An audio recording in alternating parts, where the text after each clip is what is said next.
welcome to Phoenix Comicon 2013.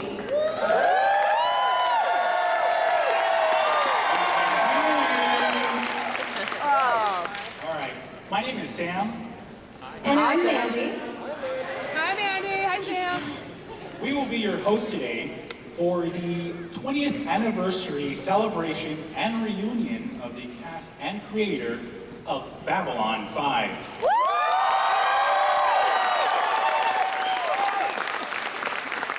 Now today we're doing something a little bit different. Instead of you asking questions, we get to ask your questions. You submitted them online via Facebook, and we have them here.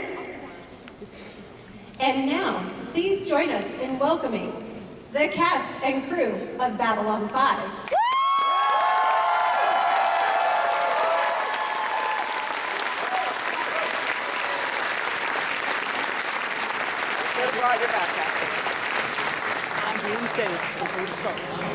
I was there at the dawn of the age of mankind. Babylon 5 is open for business. Very often in television, you have a pilot, which is all building into it. The series is a notch down below that. Here's Spinny.com. We made a pact that we would make the series better than the movie. Know this. You are the writer. Babylon 5 is It's all a game. everyone here is exactly what he appears. I know that's Deep Space franchise. The station's about something.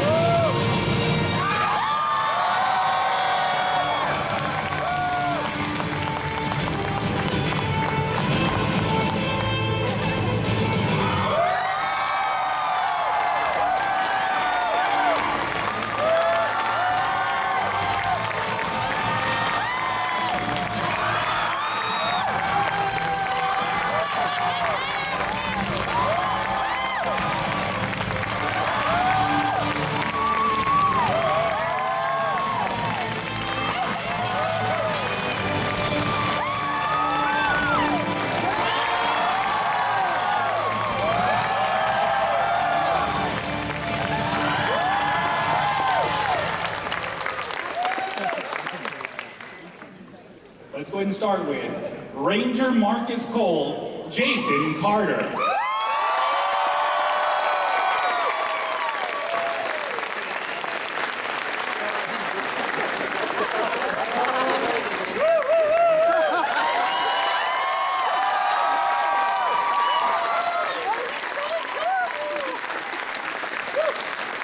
Dear Koenig, Stephen Furst.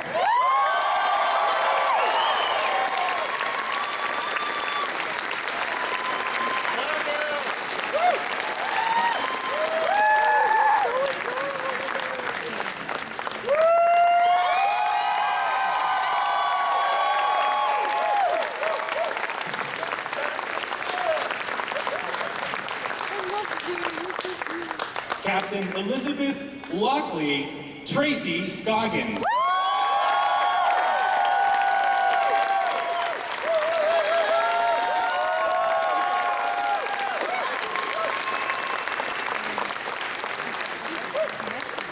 Nataf, Julie Caitlin Brown.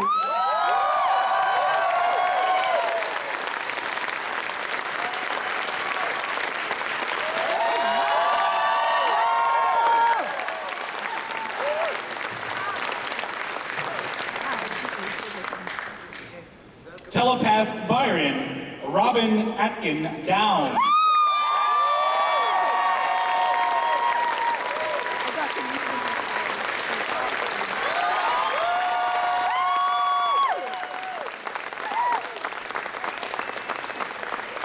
Lanier, Bill Mumy.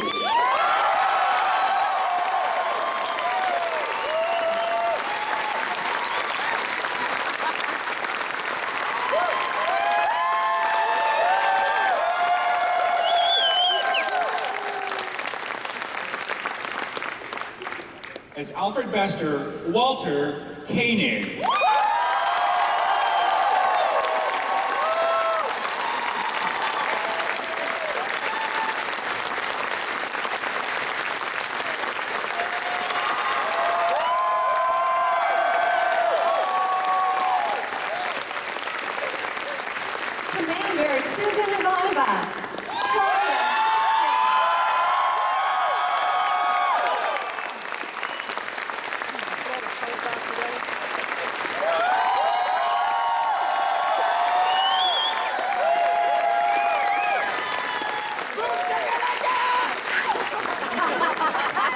Ambassador Delenn, Mira Furlan.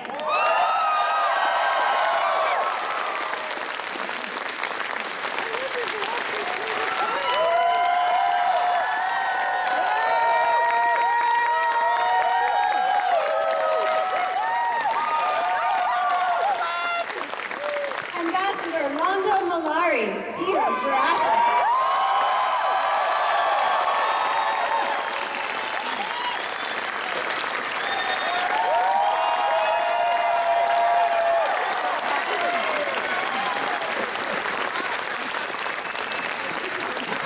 Security Chief Michael Garibaldi, Jerry Doyle.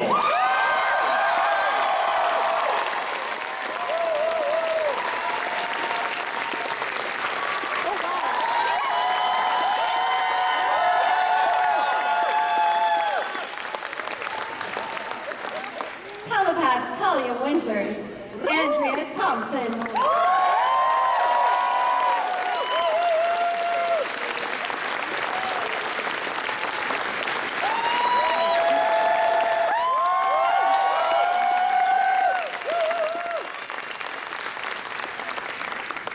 Lita Alexander, Patricia Tallman.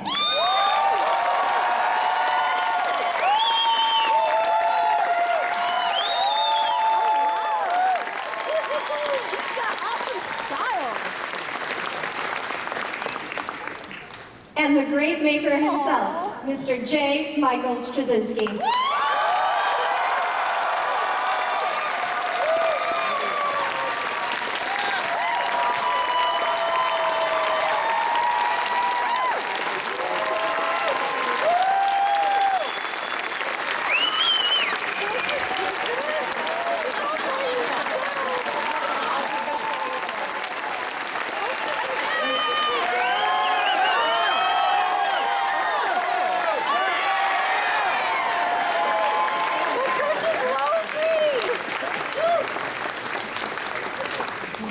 And we have one other cast member.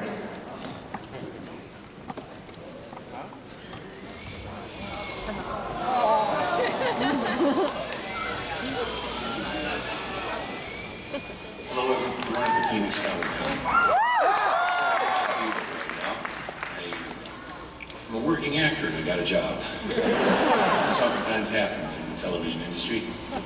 I want you to know that I was very much looking forward to this convention to be with all my friends and colleagues from Babylon 5. But believe me, they're a colorful crew and they will keep you thoroughly entertained. I love them all. I love you all. I wish I could be there, but duty calls. Thank you very much. Have fun.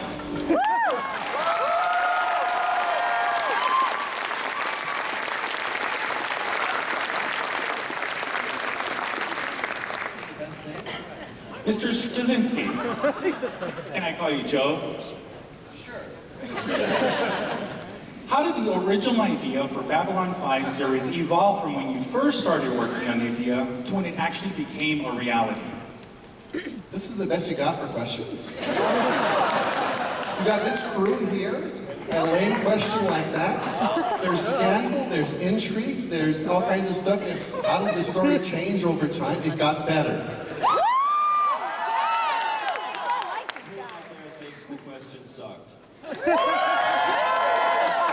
Moving on. We got a deadbeat who couldn't show up. What?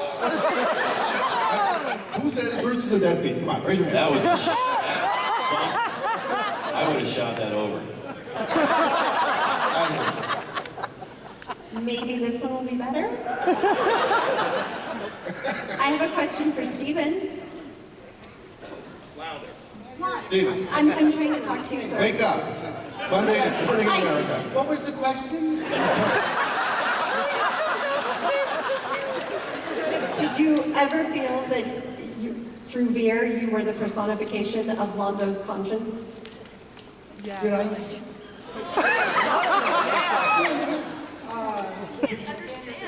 We can't hear you. So reverberating. We should have a monitor so pointed towards the stage.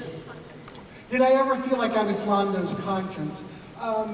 Yeah, I did. To me, I was comparing it to like Jiminy Cricket, you know, and talking to him, although he would never listen. Anyway, so that was it. But should I, you know, it's funny because I had never done science fiction before. And this was all new to me. And I remember, I just got to tell you this story that I think you'll enjoy. I'm just going to go to sleep for this. I've heard this. I'm just going to nod out. 40 weeks. For those of you who need to know, there's only 78 minutes and 53 seconds left of this shit. I'm looking at the clock right now. Anyway, I walked into the audition for Babylon 5. They had done the pilot. And there was about 20 guys there. They all had their hair up, you know? And I knew I was missing something. My agent didn't tell me something that I should have done. So I ran to the men's room and I started to mold my hair up in the fan, you know, with the soap. And the soap got into my eye and I started to tear and everything. And then I heard them call my name. So I went in and there was, you know, the producers there and everything, and I felt like I owed them an explanation. I got this mess of a hair, and I'm tearing, my eyes are tearing and everything, and I said, you know, I am so sorry. I didn't know about the hair thing, and then I went into the bathroom, and I got the soap, and it got in my eye, and they went, wait a second, it's Veer.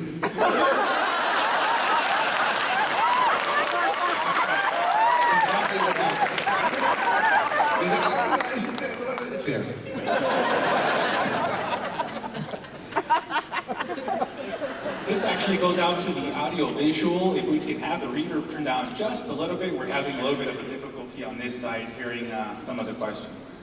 Perfect. For us, it's almost impossible to hear anything. I mean, we don't hear anything, so we...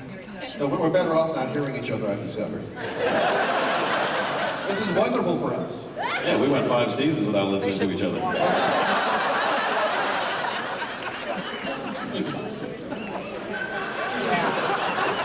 Are there more questions? Of course. Excellent. The following one was actually to Robin. Yes, I already understand.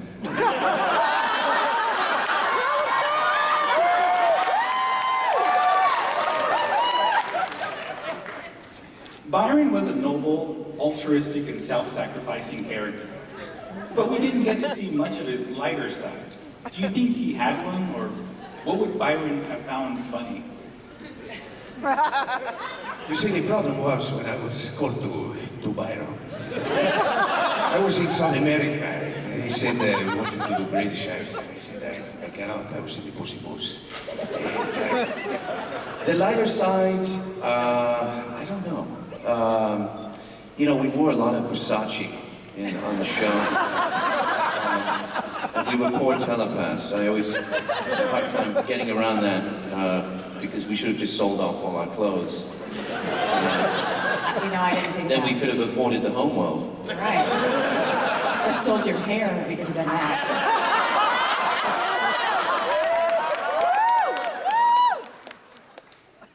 I don't think I answered the question. He showed his lighter side when the camera was not rolling, may I say. Out of that. So there are some background little stories, I'm assuming, behind the scenes. That was weird because your voice came at me from over here somewhere. That was interesting.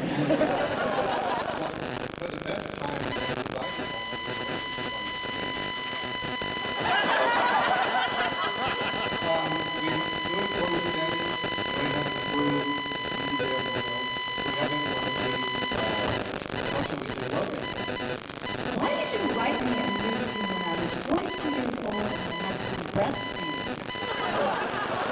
Why did you do that to me? And we were told it was going to be a closed set, and that was the day that all the producers showed up. So they're almost next to nothing. And a closed set. It was nothing.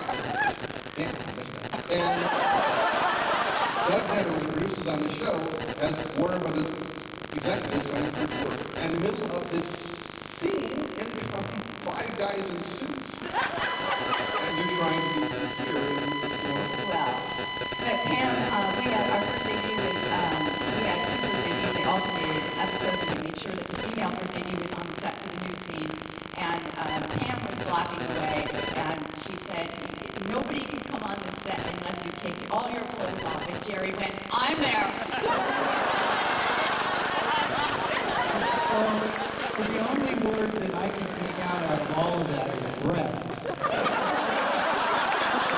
Did the sound guy put our microphones into the monitors a little bit? Because we truly cannot hear anything anyone is saying. So We have sound coming from this, but none of them.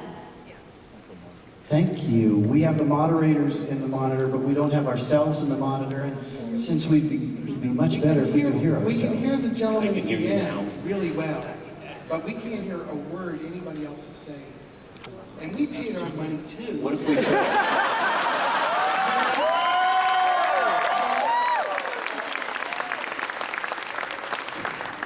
These are floor monitors in front of us, and if we could turn these to us, the musicians in the room, will understand all right. Yeah, and turn the clock around so they see how long they have to suffer through this. Yeah, there you go. It's almost over, folks. Almost over. 73 minutes. 73 minutes in hell. It's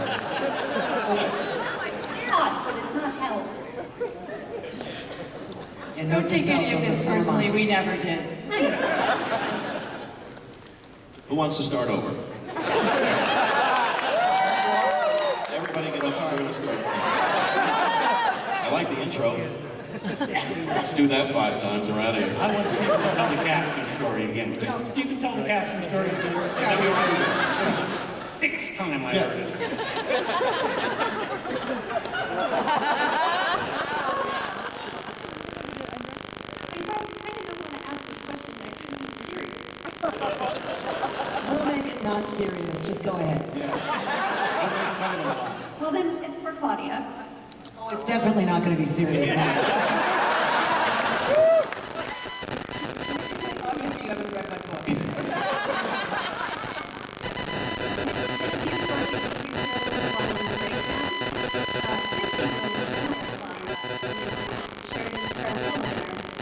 then an 18-year-old mom about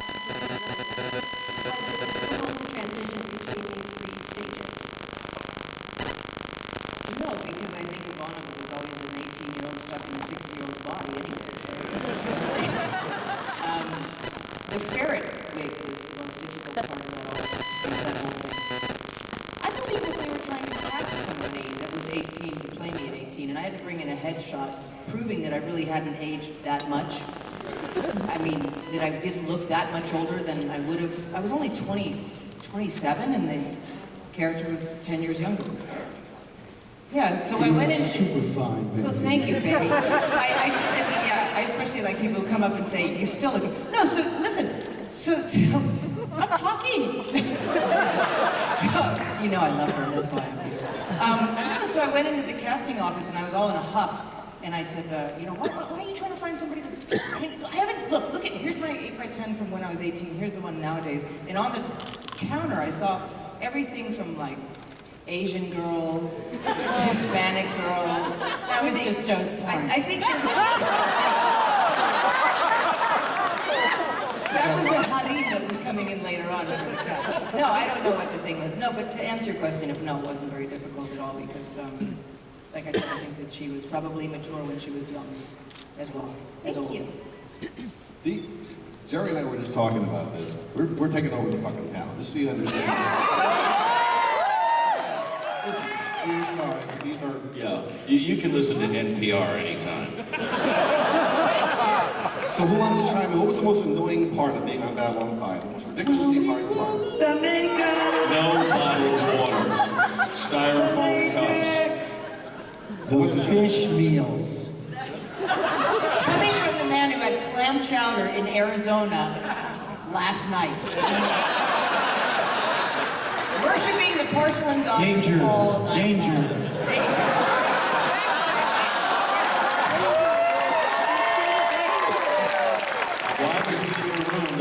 know that. See, when you have the telepathic ability, it doesn't happen. What was the seriously. least fun part, the most fun part for you guys? The It's like the character. wonderful part of working for me. I mean, Gills. Gills? Gills. Getting surprise scripts from you and not getting any explanation. What am I wearing fucking gills for? Hey, Pat, how about this? Oh, I'm gay. Now, don't you pull that shit on me. I walked out onto the line. I was going to introduce the line of Talia and Ivana being involved in a relationship. No, you told me about that. You didn't tell me that. Well, I walk out onto the set and go to these two ladies and say, and they're setting up for the next lighting scene. You know where this is going. I said, are you two okay with playing? And I said, I'm 16 years old inside my body. And it was more like, I was thinking of making you guys like in a thing together with each other, and is that okay? And Claudia says, like this, and they begin making out. On the set, all construction stops, all movement stops. It is the most wonderful floor show in the history of Babylon 5. Pretty damn good for me too, bro. And you guys really committed to this. That's how I remember it, though. I remember Jerry coming to me and going, "Did you hear?" And I'm like, Doyle hated me for about 8 years. No. Because I wouldn't let you watch. You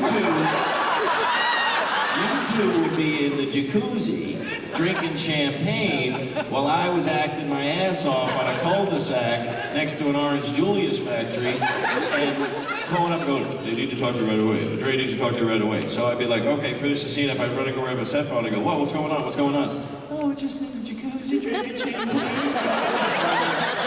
Fuck the both of you. They probably did. Those were the good old days. This has gotten really fast. That's way back. This is what they want. Are there children here? There are. My child is here. Right there! You're gonna be scarred. Get used to it. The world's fucked anyway. That's why we're leaving. Babylon 5, 2256. One trip, get your luggage. Let's get the fuck out of here.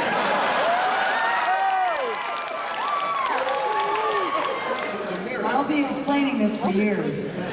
My tenure. So Mary, you had no exposure at all to fandom before any of this started. What was your first reaction? You? Yeah. You? The very first convention that we went to, you were exposed to fandom for the first time. I remember, as a person in the audience, you were new to American culture as well. One of the first questions you got at a small convention was, say, moose and squirrel. And you said? And I said, moose and squirrel. So,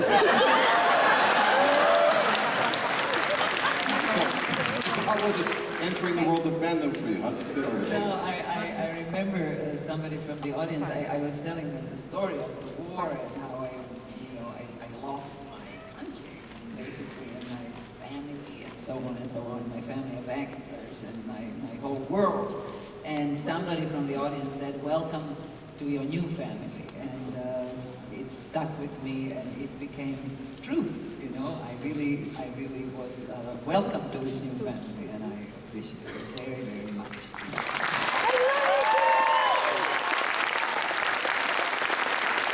Isn't it nice when we get to sit down and whoever starts to talk? Because Joe would write her 3.5-page scenes, and he'd be standing there for 4 hours while Mira was going far, far away. All the time ago. We were like, our stand-ins quit. That's why I get it. So much. But now, on the other hand, we have Walter and Bill, who have been around fandom for a long time. So for you two, I've always said, you know, Walter's over there? Hello, Walter. You're hiding behind Mira. So I previously mentioned, you know, Star Trek became this huge monolithic success and took off for many years. And then B5 came along and did really well. I think it's basically the only common denominator is you. So it's your responsibility. So for you, how is it coming out of that fandom into this fandom? Has it been different? Has it been exploration through? How's it? What's your reaction to all this? When you said Walter and Bill, I thought you were talking about Bill Shatner. A surprise guest, ladies and gentlemen.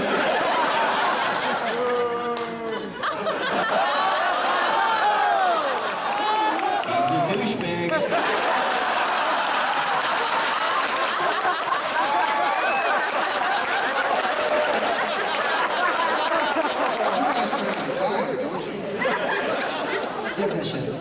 Wait, maybe we can beam him up.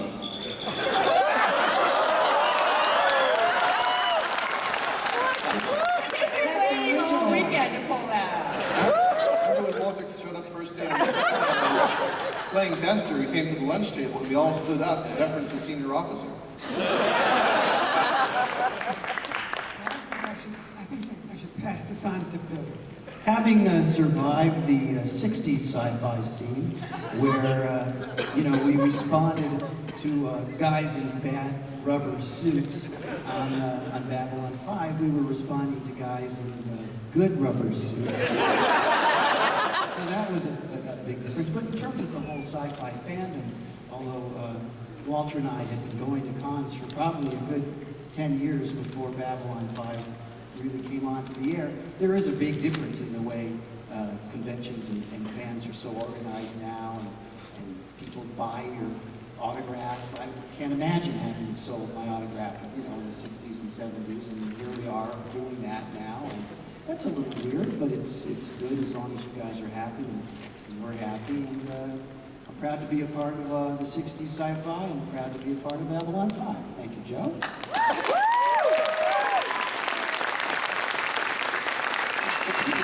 A lot of people don't know how it is we ended up with your hair being quite that long, which was never intended originally to be quite that long. It's going to be actually shorter and refined. You want to tell them how this actually happened? Does anyone not know this story? No. Okay, this is a true Five story. people, go ahead. When I went to the audition for Londo, they had a little drawing of Londo, and I guess the other characters too. And Londo had little tiny short hair like the Emperor guy used to wear. And so when we got to the first day of shooting, the wonderful hair optic nerd decided to comb the wig all the way out, and they make wigs really long for so they can cut them back before they pulled the hair all the way up, and we thought, wow, that looks really funny. Let's go show that to Joe. Of course, Joe was sitting in a little office typing the scene we were going to do tomorrow, and we didn't really want to bother. We just opened the door and said, hey, Joe, we thought we'd go with hair like this. What do you think? And he looked up and said, yeah, that looks good. Go with it. And of course, the joke was on me. I've been wearing it for the next 5 years. See, being new to producing, I thought what an actor is comfortable with is what the actor should be able to do. And I thought you were always comfortable with that. Who knew it was a practical joke? It's the first of many jokes that I told over the years that Joe didn't get.